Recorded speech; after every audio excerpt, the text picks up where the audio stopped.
385 studentë shqiptar përmes nënshkrimeve në peticion të përbashkët kërkojnë që provimi i jurisprudencës për studentët shqiptar të jetë edhe në gjuhën shqipe e jo në maqedonisht, siç është aktualisht. Nismëtari Mevlan Ademi për televizionin Shenja thotë se kërkesa e studentëve duhet të shërbejë si katalizator që edhe gjykatat e vendit të fillojnë me përdorimin e gjuhës shqipe dhe implementimin e ligjit. Dhe normalisht kjo të shërbejë si katalizator për sistemin e gjyqësisë të fillojë zbatimin e gjuhës shqipe. Peticioni është dërzuar në Ministrinë e Drejtësisë, në Inspektoratin për përdorimin e gjuhëve dhe Agjencionin për zbatimin e gjuhëve.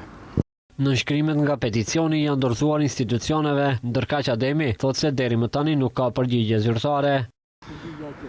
Deri më tani s'kemi marrë ndonjë përgjigje zyrtare. Përgjigje jo zyrtare kemi marrë që është e shqyrtojnë. Të njëjtën përgjigje e mora edhe para 1 vit e gjys kur e nisa këtë iniciativë.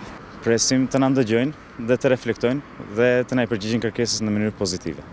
Pozitivisht, nismës janë përgjigjur studentët e fakulteteve juridike nga Universiteti i Tetovës, Universiteti i Evropës Juglindore dhe studentët nga Universiteti Nën Tereza. Ademi thotë se për ta bërë të mundur këtë, është angazhuar nga koha kur ka qenë kryetari i Parlamentit Studentor. Vlerëson se provimi i jurisprudencës është provimi më i rëndësishëm për juristët dhe thotë se i njëjti me patjetër duhet të jetë në gjuhën shqipe.